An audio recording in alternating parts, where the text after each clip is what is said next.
Alléluia. Amen. Amen. Tu peux t'asseoir royalement. Merci Jésus. Merci Jésus. Pour ta parole. Amen. Vous allez préparer la parole de Dieu dans... On va lire le livre de Matthieu. Matthieu 3. Nous allons lire le livre de Matthieu 3.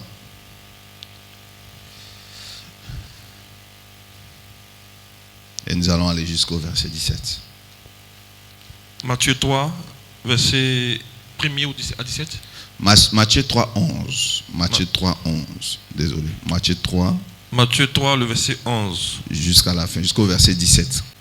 Moi, je vous baptise d'eau pour vous amener à la repentance. Mais celui qui vient après moi est plus puissant que moi. Je ne suis pas digne de porter ses souliers. Lui, il vous baptisera du Saint-Esprit et de feu.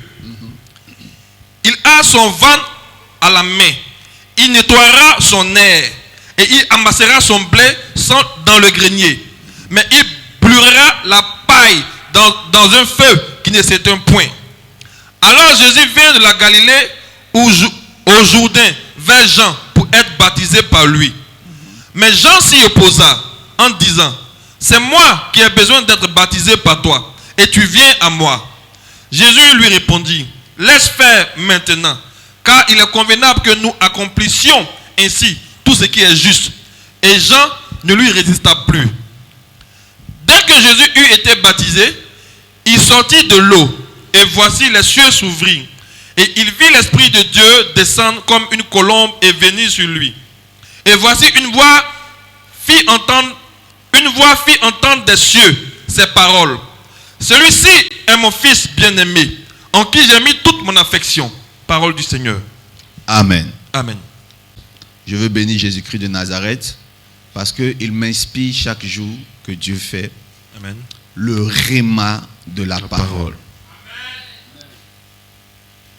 Nous sommes sous la loi. Déjà, il faut que je situe le contexte historique, le contexte géopolitique, le contexte anthropologique des Juifs en ce moment.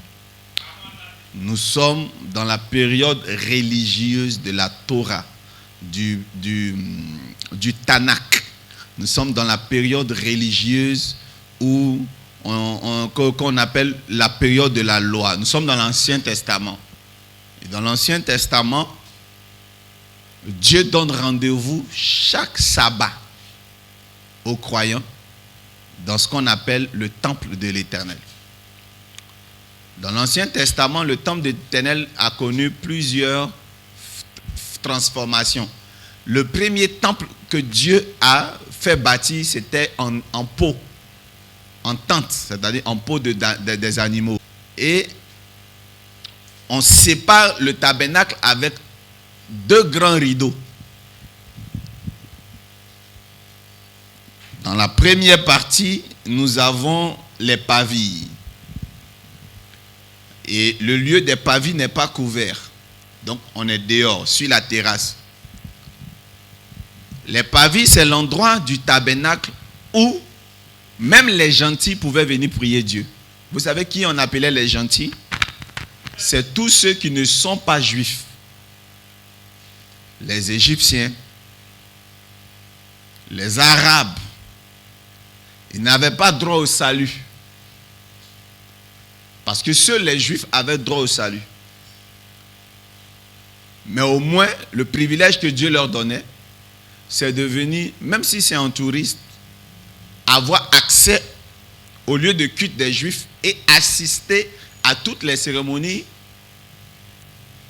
qui se soldaient par quelque chose de spectaculaire. Puis il y a une catégorie qui venait effectivement pour prier, pour profiter des grâces. Alors tout à l'heure, je vous ai dit qu'ils venaient pour voir quelque chose de spectaculaire qui soldait leur prière.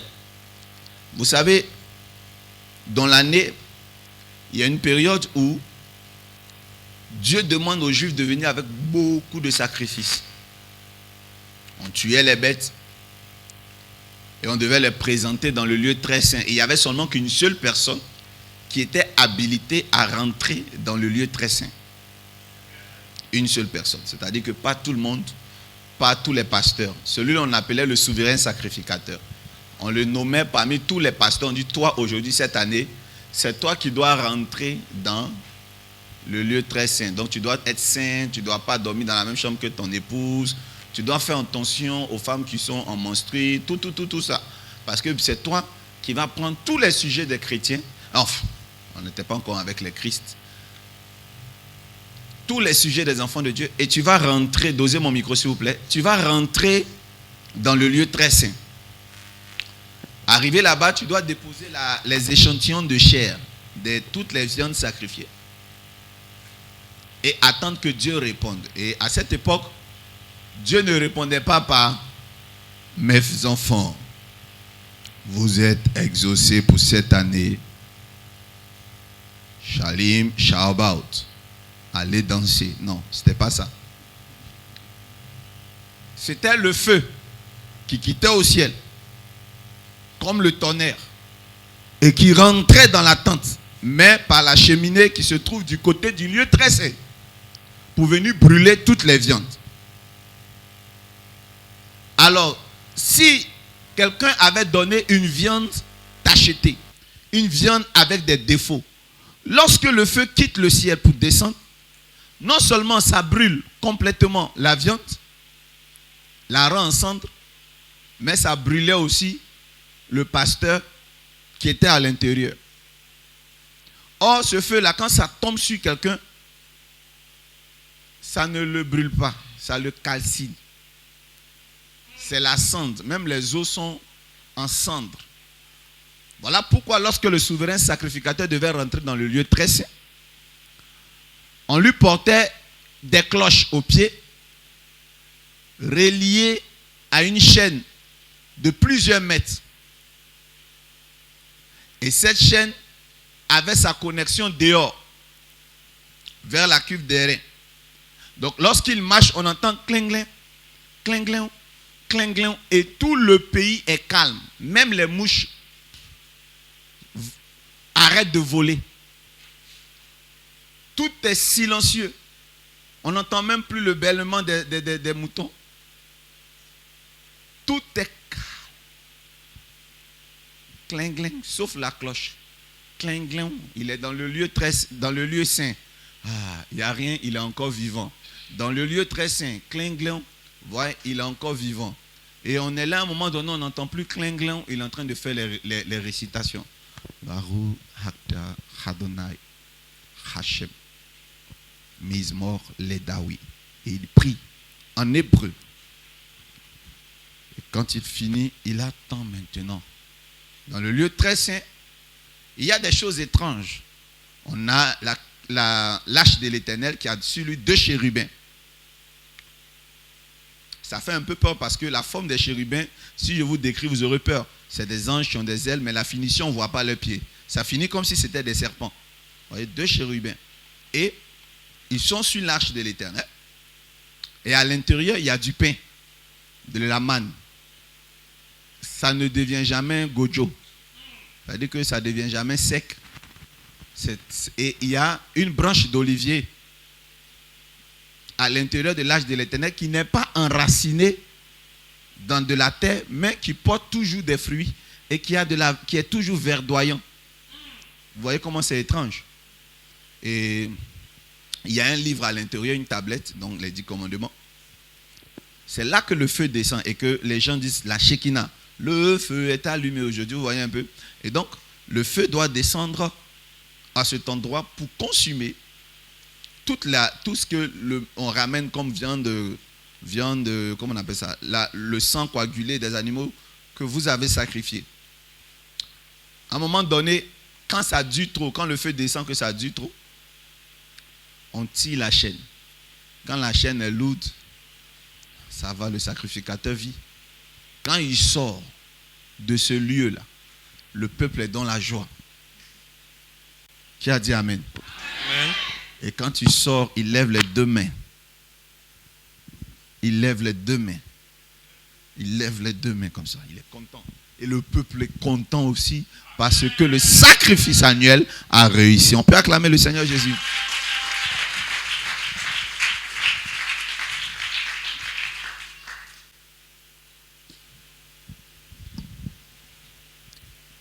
Et après, quand nous allons rentrer dans la période des rois, ça va continuer, mais maintenant, dans un temple en pierre, en briques.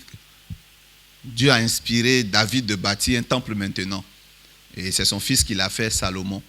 Mais les compartiments dans le temple n'ont pas changé. C'est-à-dire, il y a vraiment 3 lieux. Il y a les parvis, il y a le lieu saint et le lieu très saint. Et c'est toujours le même fonctionnement.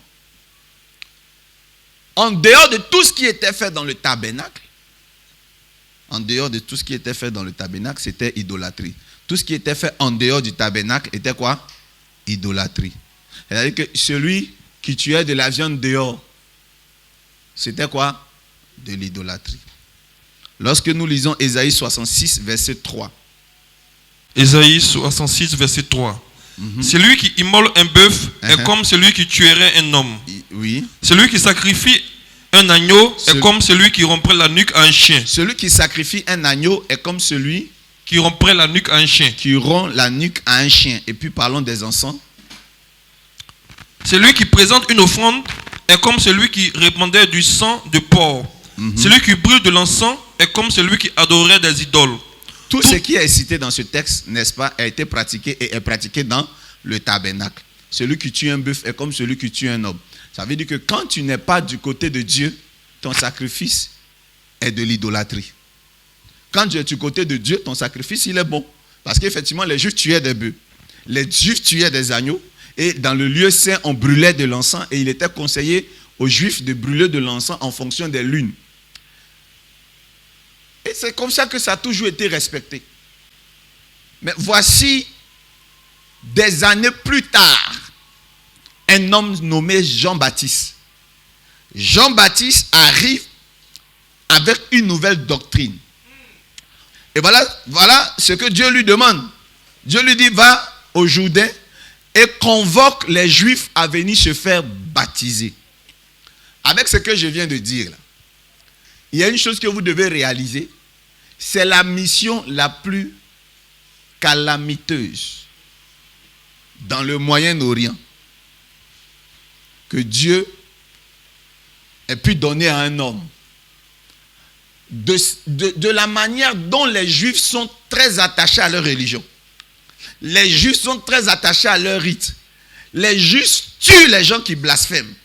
Les Juifs, si tu ne fais pas bien cette affaire de Dieu, ils te lapident. Et Dieu dit à Jean-Baptiste, dis aux Juifs de venir se baptiser.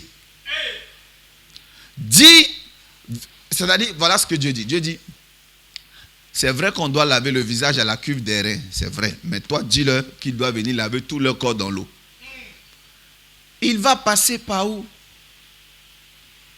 Il va passer par où? C'est-à-dire, comment est-ce que cela pourra être réalisable? Yes.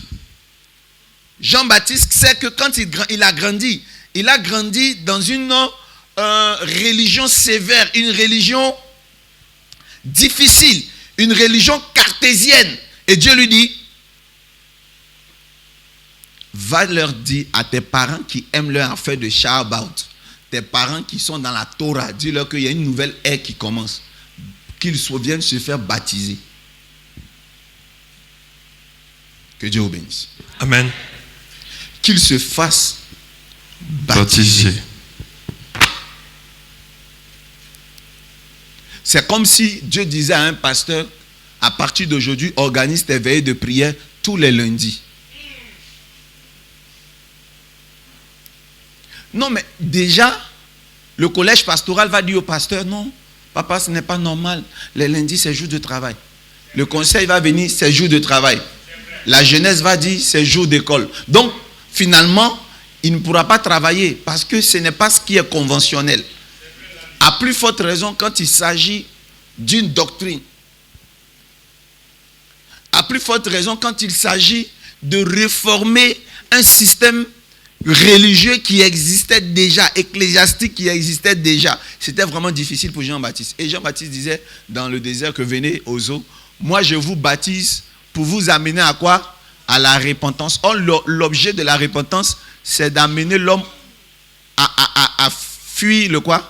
Le péché. Donc c'est pour ôter le péché dans une personne qu'elle se répand. Et donc, Jean-Baptiste disait, je venais, vous êtes pécheurs. Après, vous êtes lavés avec toute l'eau de l'ablution du tabernacle. Vous êtes encore sales. C'est lorsque vous allez vous laver avec moi, mon eau, que vous serez maintenant purs. C'est grave. Toi, Jean-Baptiste, nous, on t'a vu grandir. C'est nous, on t'a donné la parole de Dieu. Jean-Baptiste, ton premier bain des pieds, des mains, des têtes, c'est nous, on a fait pour toi. Et aujourd'hui, c'est toi, petit là, qui va venir nous dire, moi, souverain sacrificateur, tous ceux qui sont dans le Sanhédrin, nous dire que ce n'est plus suffisant d'aller laver le visage à la cuve des reins. Il fallait qu'on vienne dans l'eau sale du Jourdain pour se laver. Are you crazy? Vous savez, quand Dieu vous appelle, il cherche à vous mettre en palabre avec le monde. Ton message va être combattu. Et ce n'est pas parce que la majorité combat ton combat, combat tes rêves, que tu es faux. C'est vrai. Ce n'est pas parce que la majorité sur les réseaux sociaux doute de toi que tu es faux. C'est vrai. Ce n'est pas parce que dans ton quartier, les gens doutent de toi que tu es faux. C'est vrai. C'est toi ceux qui savent comment tu t'es couché, le jour où Dieu t'a parlé et ce qu'il t'a dit. Jean-Baptiste était en train maintenant de baptiser. Et même les pharisiens sont venus le dire. Vous savez, moi ce qui m'a plu à cette époque, le conflit de génération n'avait pas son droit d'être. Il y avait la génération de l'Ancien Testament et il y avait la génération de la transition, c'est-à-dire Jean-Baptiste, et il y avait maintenant la génération du Nouvel Testament, Jésus-Christ et ses apôtres. Pendant que Jean-Baptiste baptisait, il y avait les gens de l'Ancien Testament qui venaient se baptiser. Est-ce que vous savez que dans une nation, Dieu peut susciter un fils pour devenir un père, celui des pères? Jean-Baptiste était un fils, mais il fallait que des pères viennent se soumettre et se faire baptiser.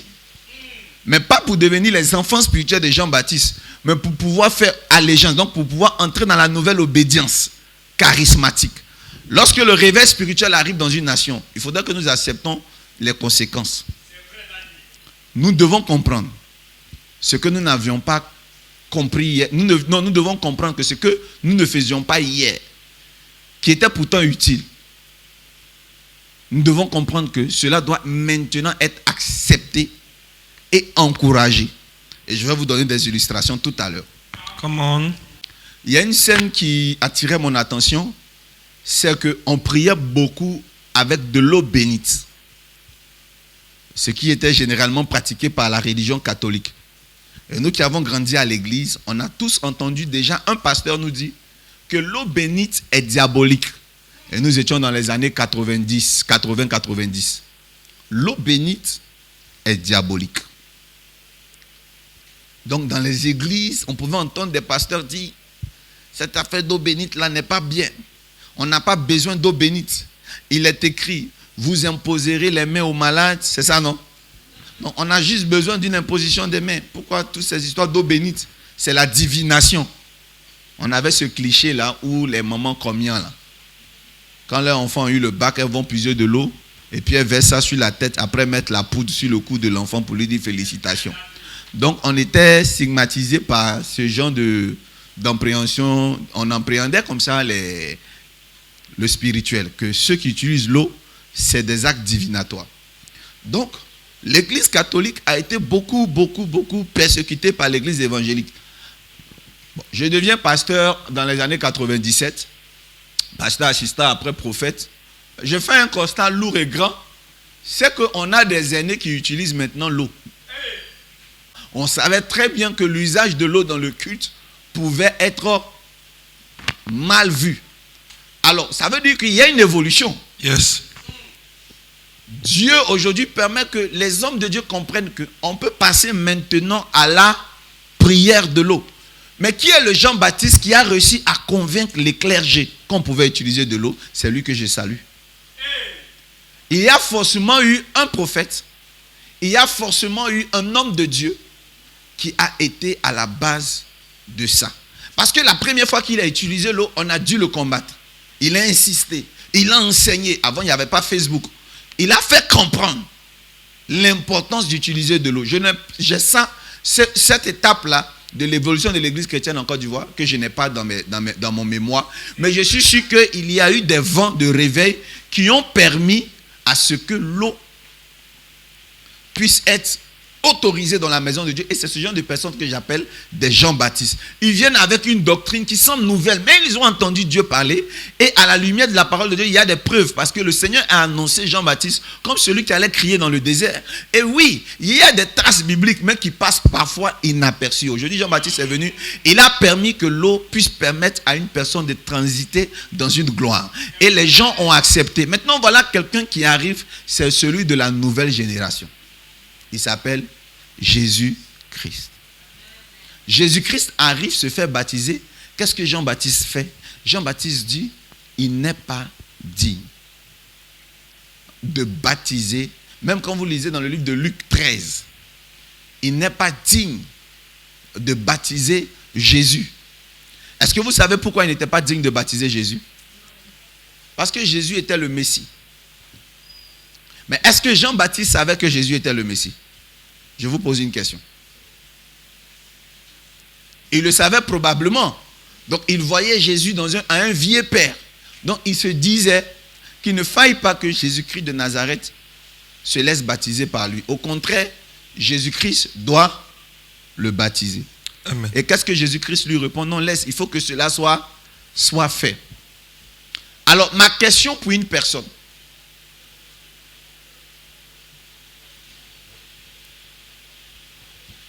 C'est quel péché Jésus a commis pour se faire baptiser? Si le baptême est pour nous conduire à la repentance. Jésus-Christ vient se baptiser pour quelle repentance? Et la question, donc c'est une interrogation qui suscite en moi des recherches extraordinaires. Quel péché Jésus-Christ a commis pour se repentir? Et j'ai commencé à comprendre qu'il y a quelque chose que je dois comprendre. Il y a quelque chose que je dois comprendre. Si Jésus-Christ n'a pas péché, pourquoi Jean-Baptiste dit que le baptême sert à amener le peuple à la repentance? Come on. Ça ne vient pas, ou bien si vous voulez, ça n'amène pas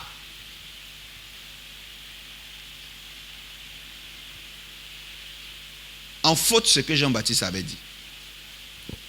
Ça ne dit pas que Jean-Baptiste avait fait une erreur. Ça ne dit pas que Jean-Baptiste avait menti. Effectivement, le baptême de Jean-Baptiste amenait à la repentance, mais ce n'était pas pour ça seulement que le baptême existait. Le baptême a des buts plus grands. Il y a des intentions derrière le baptême. Ce n'est pas seulement pour amener à la repentance, et je vais te prêcher vrai évangile. Écoute bien ce que je vais te dire. Écoute bien ce que je vais te dire. Quand Jean-Baptiste a refusé de se faire baptiser par Jésus, j'ai cru comme vous que c'est parce que Jean-Baptiste savait que cet homme était le Messie. Mais c'est plus tard que j'ai compris que non. Ce n'est pas pour ça que Jean-Baptiste a refusé de se faire baptiser. Come on. Si vous voyez dans la suite de l'histoire, tu vas venir lire Prophète, s'il te plaît. Si vous voyez dans la suite de l'histoire, Jean-Baptiste se retrouve emprisonné. Et qui sait pourquoi Jean-Baptiste a été mis en prison? Qui sait pourquoi Jean-Baptiste a été mis en prison? Jean-Baptiste, c'est un prophète qui parlait trop mal. C'est-à-dire quand il parle durement, il parle terre à terre et il dit trop de vérité. Vous savez, souvent, j'ai le sentiment que je ressemble à Jean-Baptiste. Voilà, j'ai dit des choses. Si tu veux, tu viens dimanche prochain. Si tu veux, tu ne viens pas. Donc, c'est bouche de Jean-Baptiste qui va amener Jean-Baptiste en prison. La femme d'Hérode va dire, il faut que celui-là, il meure. Et donc, Jean-Baptiste en prison, il apprend que on va le tuer, on va le décapiter. Et qu'est-ce qu'il fait? Matthieu 11, il faut prendre le verset, continue.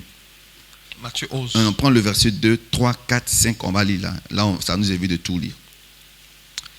Jean, ayant entendu parler dans sa prison des œuvres du Christ, lui fit dire par ses disciples, est-ce celui qui doit venir? Es-tu celui qui doit venir? Ou devons-nous attendre un autre? Amen. Amen. Je ne sais pas si vous entendez la question. C'est Jésus. C'est qui pose la question? Jean-Baptiste. Maman, Jean-Baptiste dit quoi? Demande quoi? Il demande à Jésus, es-tu celui qui doit venir ou devons-nous attendre quelqu'un d'autre? C'est-à-dire que Jean-Baptiste est dans un point, est dans un stage où il n'est plus certain que son cousin est le Messie. Ou du moins, il ne l'a jamais considéré vraiment ainsi. Alors pourquoi Jean-Baptiste a donc senti le besoin de ne pas baptiser Jésus? Pourquoi est-ce qu'il refuse de baptiser Jésus? Parce qu'il soupçonnait que Jésus était un homme saint. On peut être un homme saint, mais pas le Messie. Il se disait que ce baptême-là est pour la repentance du péché. Sauf que Jésus-Christ, avec qui il a grandi, n'a jamais eu dans son palmarès un jour écrit quelque part qu'il s'est masturbé. Son cousin, il connaît son cousin à peur et à honte des femmes. Il sait que son cousin Jésus n'a jamais insulté sa maman.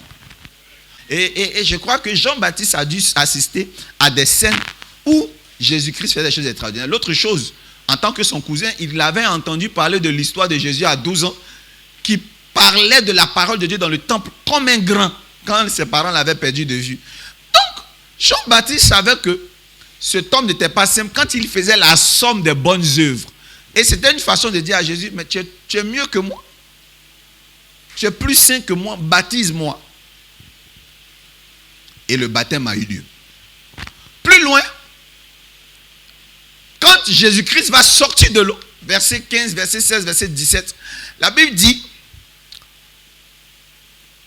il y a une colombe qui est quittée dans le ciel pour se poser sur Jésus. Et la Bible dit, il y a une voix qui a dit, celui-ci est mon fils bien-aimé. Prophète, je vais te poser une question scientifique. Oui, quand tu étais dans l'eau, que tu as baptisé quelqu'un, et puis le ciel s'ouvre, tu vois ou bien tu ne vois pas? Quand un oiseau descend, tu vois ou bien tu ne vois pas? Je vois. Quand il y a une voix qui dit, celui-ci est mon fils bien-aimé, tu n'entends pas? J'entends. Mais pourquoi en prison encore tu t'en demandé si c'est lui? Vraiment, je ne sais plus. Vous ne trouvez pas qu'il y a un problème? Donc, quand la voix parlait, là, lui n'a pas entendu. Jean était témoin. Jean-Baptiste était là et j'ai réalisé qu'en réalité, Jean-Baptiste n'avait pas entendu la voix. Parce que la voix n'était pas adressée à Jean-Baptiste. La voix était adressée à d'autres entités. J'ai commencé à comprendre que Jésus-Christ a accepté de se faire baptiser. Pas pour demander pardon pour ses péchés. Il s'est fait baptiser parce que c'est une étape d'initiation avant d'entrer dans le ministère. Ce que vous devez comprendre, l'eau est un... Vous savez, on ne peut pas établir un grand sans cérémonie. Tous les grands de ce monde viennent dans ce monde par des cérémonies. Ce monde est un monde de cérémonies. Yes. Regarde, les petits hommes n'ont eu aucune cérémonie pour les introduire. Quand il n'y a pas eu de cérémonie pour t'introduire dans tout ce que tu fais, tu échoues. C'est clair. Tu prophétises sans être consacré, tu échoues. C'est clair. Tu deviens chef d'État sans qu'on ne fasse ton investiture, tu n'es pas encore président. Tu es né dans ce monde. Si on ne t'a pas envoyé à la mairie pour t'inscrire, tu vis, mais tu n'existes pas. Si tu as un extrait de naissance, tu vis et tu existes devant l'État. Si tu es porté disparu, la police peut te rechercher parce que tu es reconnu par l'État. Tu existes devant l'État. Mais ce que je voulais vous dire, lorsque vous naissez, vous vivez. Lorsque vous faites des papiers, vous existez. Mais si vous ne passez pas par l'eau, vous n'êtes pas reconnu devant Dieu. Tu peux vivre, tu peux exister sans être reconnu. Voilà pourquoi, fils, il y a des pasteurs qui se sont levés. La Bible dit que c'était les fils de Sheba. Ils faisaient des délivrances. Ils sont arrivés dans une maison, ils ont chassé un démon au nom de Jésus. Le démon a dit que c'est vrai, qu'il paraît et que c'est même écrit que le nom de Jésus est puissant. Mais dans ta bouche, ça ne nous fait rien. Parce que nous, on connaît Jésus. Même Jean-Baptiste, que vous avez dit son nom, nous, on le connaît. Eux, ils sont passés par l'eau du baptême. Mais toi, on ne te connaît pas. Le baptême est un rite. Aïe, aïe. Rabbi. Rabbi. C'est le mot rituel, il ne faut pas dire à l'église évangélique. Le baptême, si vous voulez comprendre, si vous voulez sentir que c'est vrai, si vous voulez sentir que cette étape, vous voulez sentir que cette étape vous pêche, vous voulez sentir cette étape vous percuter, il faut qu'on utilise des mots qui percutent, il faut qu'on utilise des mots hautement mystiques. Rabbi. L'eau du baptême n'est pas seulement te permettre d'être dans le groupe musical. L'eau du baptême n'est pas pour toi être maintenant un responsable à l'église. L'eau du baptême n'est pas le droit légal de pouvoir communier dans l'église. L'eau du baptême est une étape d'initiation hautement dimensionnelle. Rabbi. La voix parlait à qui? La voix parlait à l'eau. La voix parlait à la terre. La voix parlait au ciel. La voix parlait au vent. La voix a dit, création, mettez-vous maintenant à son service. Avant le baptême, Jésus-Christ était le Messie, mais pas rentré en vigueur. Vous savez, un Messie à 8 ans peut faire des miracles, mais sans être reconnu. Jésus-Christ avait donné des paroles de connaissance à un monsieur qui s'appelle Nathanaël. Mais juste après le verset biblique, la Bible dit, Jésus n'était pas encore connu, ses miracles n'étaient sûrs de personne. Ce que vous ne savez pas, il y a des cérémonies qui vous introduisent et qui vous font sortir de l'anonymat vers la réputation. Tu peux avoir l'appel de Dieu sur ta vie. Tu peux même avoir entendu Dieu te dire tout. Mais il te faut une cérémonie. Il faut quoi? J'ai la chair de poule. Vous savez, je n'arrive plus à serrer le micro pour vous parler. Le baptême n'était pas seulement pour se repentir. Sinon, Jésus ne serait pas rentré dans l'eau. En fait, Jean-Baptiste pourrait avoir raison de ne pas vouloir baptiser Jésus parce qu'il est convaincu que cet enfant n'a jamais péché. Écoute-moi bien, ça dénature lui son baptême. D'autant plus qu'il avait déjà dit que c'était pour amener à la repentance. Et ça pourrait faire mentir l'évangile qui dit que Jésus était sans tache. Or, s'il est sans tache, qu'est-ce qu'il allait faire dans l'eau? Un homme qui n'est pas sale ne se lave pas. Un homme qui prétend ne pas être sale ne se lave pas. Alors qu'est-ce qu'il allait chercher dans l'eau? En réalité, il allait être présenté à l'eau. C'est en ce moment-là que Jésus-Christ avait reçu le droit légal de pouvoir marcher sur l'eau.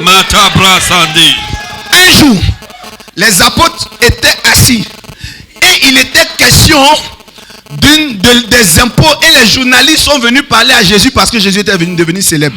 Et dans l'interview, on dit à Jésus, est-ce que vous avez le droit de payer les impôts? Jésus-Christ a dit, mais bien sûr, on a le droit de payer les impôts. Et le journaliste lui demande, avez-vous payé les impôts? Jésus-Christ dit, bon, pas encore, mais on va le faire. Quand les journalistes sont partis, les apôtres ont dit, ah Seigneur, on a des impôts à payer, c'est chaud. En ce moment, les factures sont là. Jésus-Christ a dit, là, c'est vrai, mais appelez Judas, on va voir. Judas vient. Les gars comptent les billets. 500, 500, 10, 10, 10, 1000 francs, 1000 francs, 10 000, 10 000. Ils ont calculé. Ça n'arrive pas. Jésus a baissé la tête. Mais comme on l'a présenté à l'eau, il dit, allez dans l'eau. Vous allez attraper un poisson. Ouvrez le poisson. Il a dans sa bouche un starter. Ce que je veux vous dire, la mer détient des morts mais aussi des trésors. Depuis le temps médiéval, depuis le temps même de Noé, il y a des riches qui sont morts dans le déluge. Leurs trésors sont restés dans la terre sans héritier. La terre détient des trésors. Si la mer veut t'enrichir en une soirée, ta famille dira personne ne connaît le jour de son jour. Je demande à la mer ce soir de commencer à te reconnaître.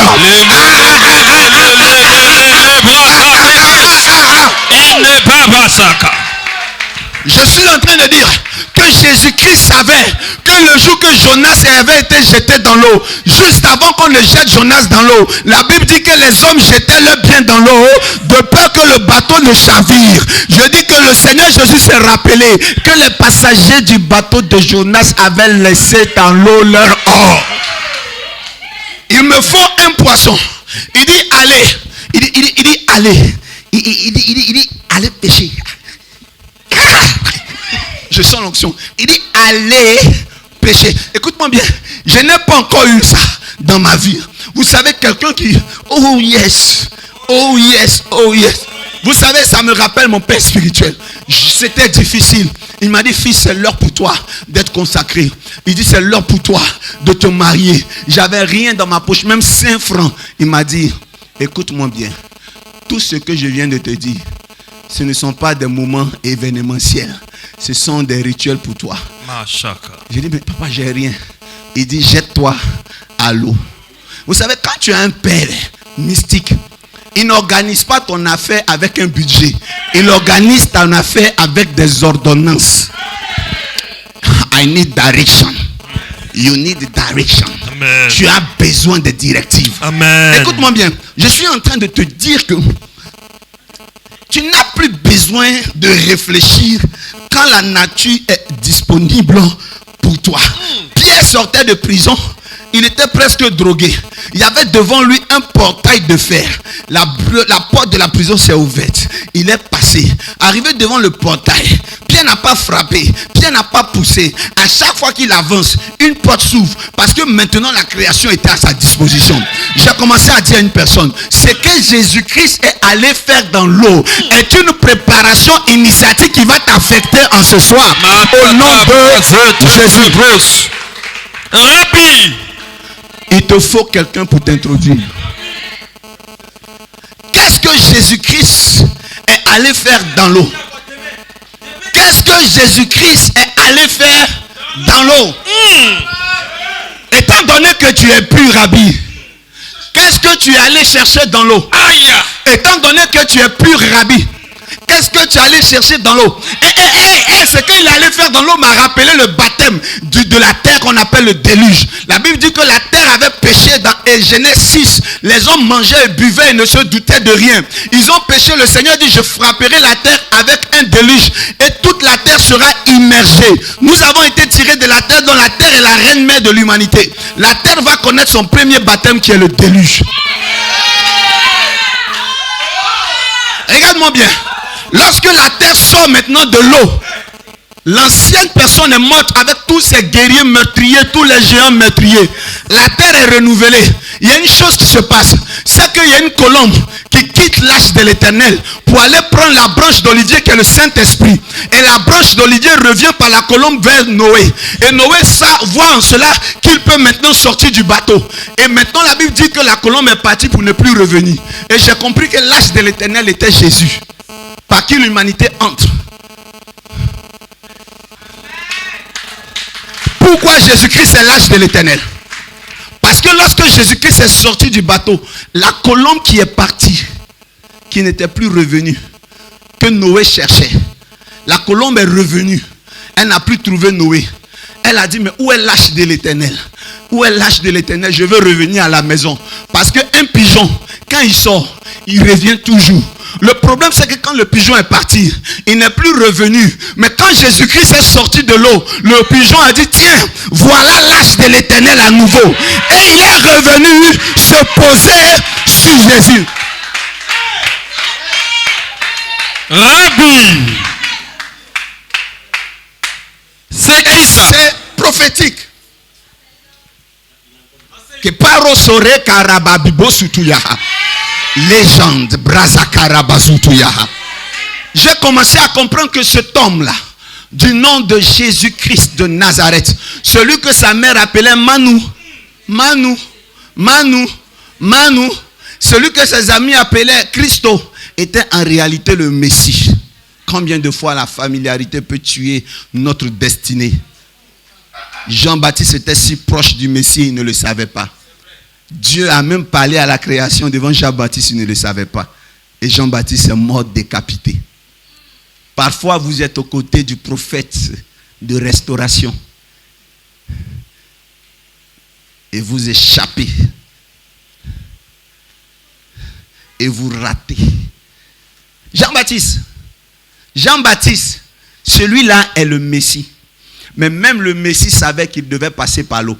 Alors pourquoi il passe par l'eau? Au fait, il est Dieu. Pourquoi il passe par l'eau? il peut sauter l'étape de l'eau. Vrai ou faux? Vrai. Jésus-Christ, en tant que Dieu, pouvait ne pas se sentir concerné par le baptême. Parce qu'il est déjà Dieu. C'est comme le pasteur qui donne des jeûnes au peuple et puis lui ne jeûne pas. Parce qu'il sait d'où il vient. Mais pourquoi Jésus se sent obligé de passer par là? À cause du simple fait qu'il a emprunté le corps humain. Nous venons du ciel. Nous sommes des héros dans le ciel. Nous avons une tenue de gloire que vous ne pouvez pas voir ici sur la terre. Et lorsque nous venons sur cette terre, nous avons des agents d'accueil. Je recommence. Nous avons des guides. Attendez. Est-ce que vous savez que quand Dieu crée le monde, il y a l'eau qui sort de la terre, l'eau. Et puis vous voyez, il y a la lumière. Mais l'homme n'est pas encore né. Tu sais, quand tu arrives dans un village le dernier, tu dois demander de nouvelles au premier. L'homme a été créé après les éléments.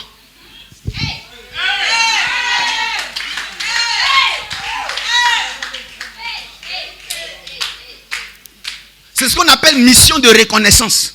Lorsque un astronaute quitte la Terre, quand il va dans le ciel, en fait, il fait ce qu'on appelle une mission de reconnaissance. Il va reconnaître les sites qui se trouvent sur Mars, sur la Lune. Maintenant, lui qui est le premier, lorsqu'un deuxième vient, c'est lui qui l'introduit dans ce nouveau monde. L'élément terre eau est un élément qui nous a précédés ici. Et lorsque nous arrivons sur la terre, nous devons comprendre qui est l'eau, la terre, qui est le feu. Et puis nous rentrons. Et les gens me demandent, c'est quel genre de message ça? Et je vous dis, lisez Ézéchiel 16, verset 4. À ta naissance, ton nombril n'a pas été coupé. On ne t'a pas lavé dans l'eau pour te purifier. On ne t'a pas frotté avec du sel. Et on ne t'a pas enveloppé dans des langes.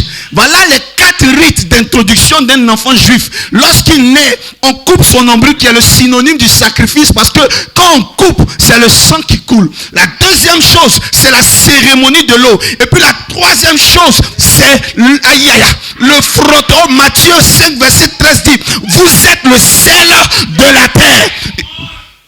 Oh, je vais vous dire que le sel est un être médium. Le sel est la terre qui vit dans l'eau.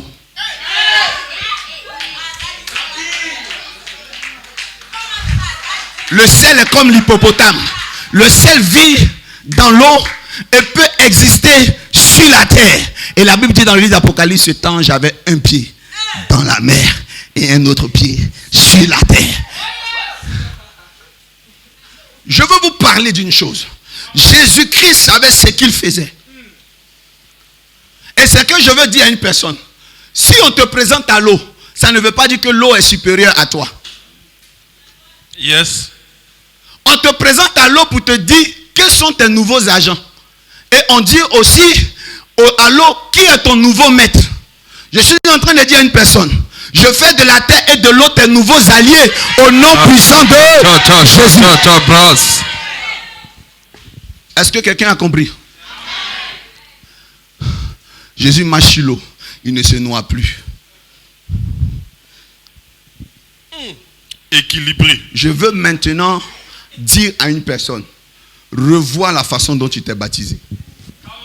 Et le Seigneur Jésus a dit, Jean-Baptiste a dit, moi je vous baptise d'eau, mais celui qui vient, il vous baptise d'esprit et de feu. Ce qui veut dire qu'à chaque fois que tu vas chez un maître, il doit t'introduire.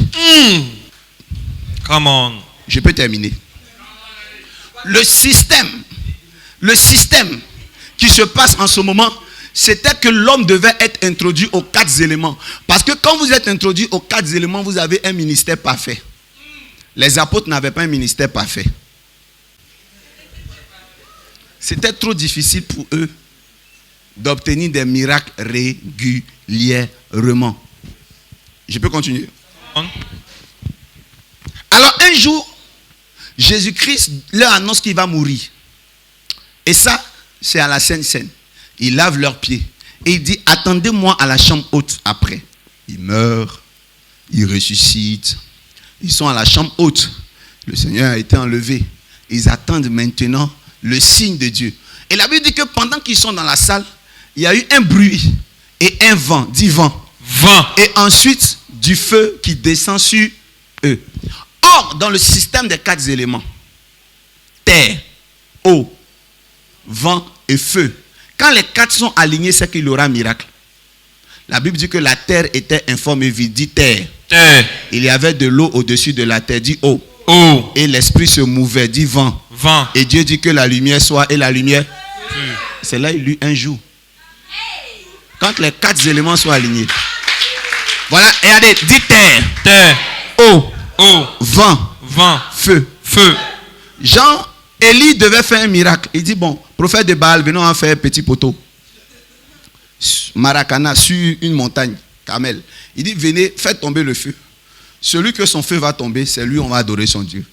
Et les prophètes de Baal ont commencé à prier, s'exciser, couper, coupe leur cou, coupe leur langue, que le feu. Le feu n'est pas tombé. Autour d'Élie, Élie dit, envoyez le bœuf. On envoie le bœuf. Il dit, mettez-le sur l'autel.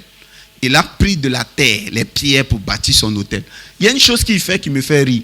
Quand tu veux que le feu vienne, on met pétrole. On ne met pas l'eau.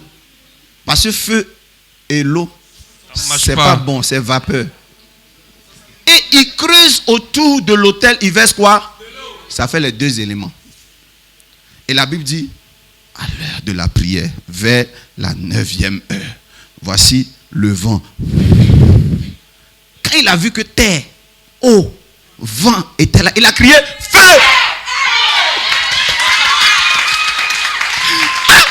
Parce que si le vent finit de passer, le feu tombe, il dit feu. Le feu est tombé facilement.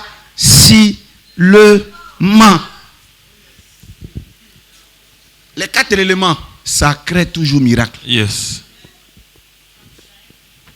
Que Dieu vous bénisse. Amen. Rabbi.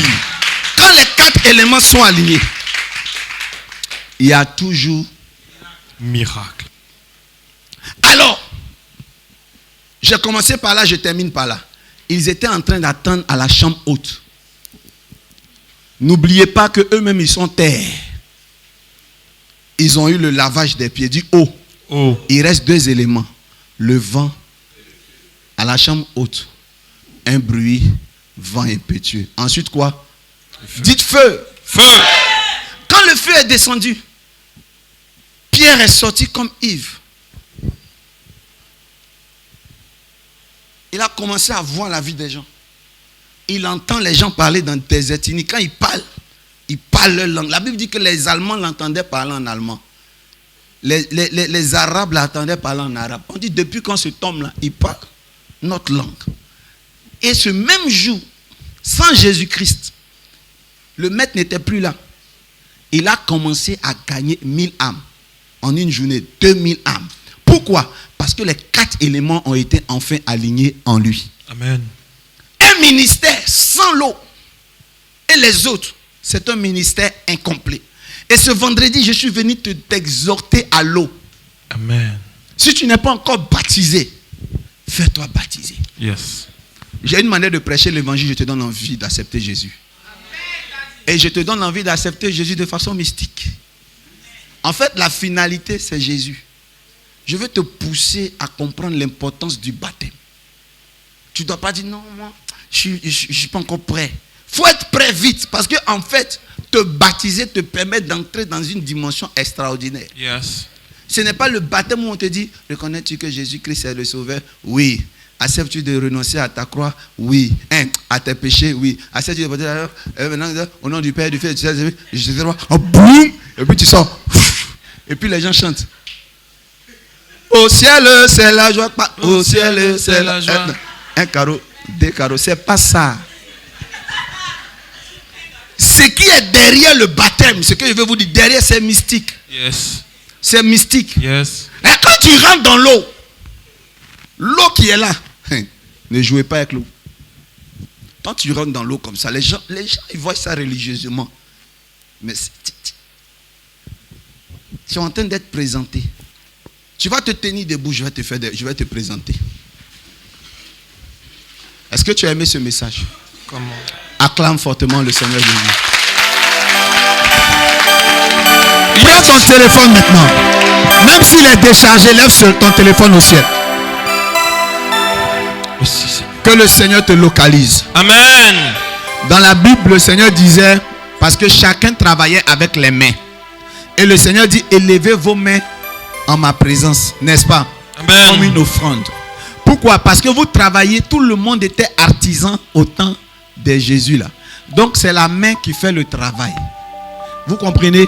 Mais aujourd'hui, il y a des gens qui travaillent dans leur téléphone. Je me trompe? C'est sur Internet, c'est sur WhatsApp que toi tu fais tout, presque tout, même quand tu rentres. C'est pour ça que je ne vous dis plus de lever la main, je vous dis de lever votre téléphone. Pour que Dieu localise ton téléphone. Est-ce que vous croyez que Dieu peut localiser votre téléphone? Amen. Quelqu'un va commencer à t'appeler. Je vais donner peut-être le début de ton numéro. Si vous êtes 4, vous êtes concerné, vous dites un amen fort.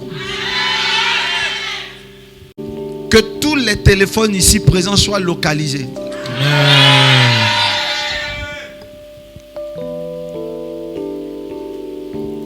Qui est au 0908? C'est qui son téléphone commence par 0908? Venez devant. Lève les mains, lève le téléphone très haut. C'est la seule. C'est la seule. Venez, voilà. Mettez-vous devant. Je veux voir qui le Seigneur est en train de localiser. Oh, Amen. Je vois un doigt qui compose le numéro. C'est comme en vision, quelqu'un composait le 09, le 08. C'est ça? C'est comme ça ça commence? Est-ce que dans votre numéro, il y a 5? Il y a 5? Oui, 05. Est-ce que toi aussi, il y a 5? Oui, 50. Mais c'est l'inverse. Lui, c'est 0,5. Pour toi, c'est 50. Yes. Non, 50. Oui, 50. C'est 50. Donc, vous deux restez. Maintenant, c'est à la fin, là, je dois trouver maintenant. Seigneur, pour départager.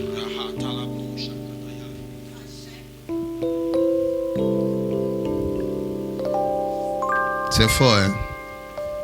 Seigneur, montre-moi le dernier chiffre. Les derniers chiffres. Est-ce que dans les derniers chiffres, il y a un 6 quelque part? C'est qui? C'est moi. Ouais, c'est ça aussi. C'est quoi même? Fais-toi se laisser. Est-ce qu'il y a 1 pour lui, il y a 4 aussi? Toi, tu dis c'est 2. Oui, Toi, c'est 4. 64 à la fin. C'est 64. Yes. Lui, c'est 62. Est-ce qu'on peut acclamer le Seigneur? Pendant que vous êtes là, il y a encore vous départagez parce que vous deux, vos numéros sont trop dans mon scanner. Est-ce que vous deux, il y a Conan dedans? C'est qui? C'est toi, Conan. Pourquoi je ne vois pas ton papa? Viens comme ça vers moi.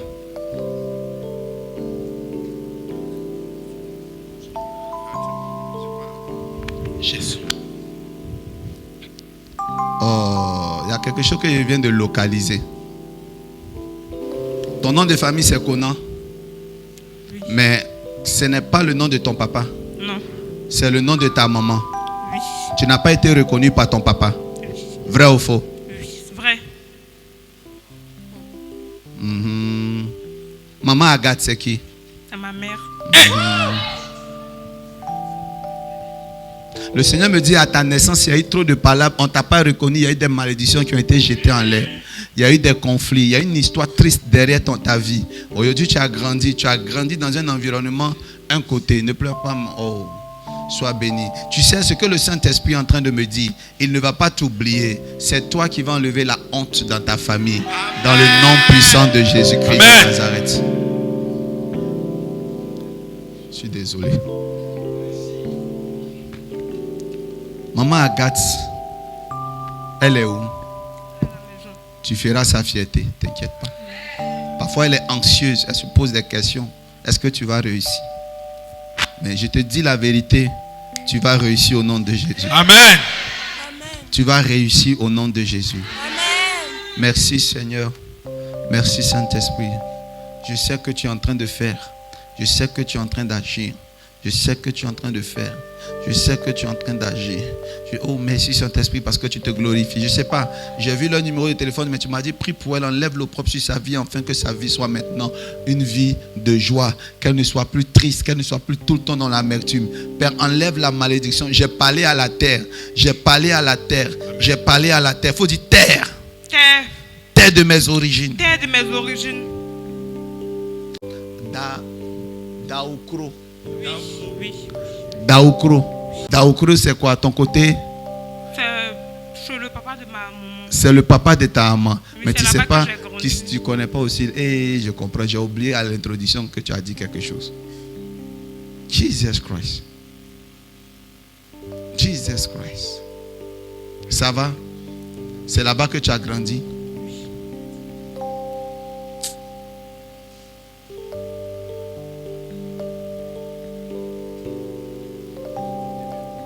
Octobre, c'est quoi? Le mois de ma naissance. Octobre, c'est quoi? Le mois de ma naissance. Seigneur, je vais dans le mois de sa naissance aller réparer toute erreur qu'il y a eu à sa naissance. Amen. Seigneur, quand elle n'a pas été reconnue, il y a eu des injures, il y a eu des malédictions, il y a eu des divisions, il y a eu des séparations. Je vais ce jour d'octobre. C'est quelque chose qui s'est passé ce jour d'octobre. Entre la fin de la deuxième semaine du mois d'octobre, entre le 19 et le 20 par là. Je suis dans cette période-là. Entre le 19, le 20 et le 21, ces 3 jours-là, dans l'intervalle. Le 20 Tu es né quand? Hey! octobre. Tu es né le 20 octobre. Précision. Je comprends parce que ta maman a fait 2 jours de travail. Non-stop. Et le Seigneur me dit que dans cette zone-là, il y a quelque chose qui s'est passé. Est-ce que c'est ta naissance? Oui, c'est ma naissance le 20 octobre.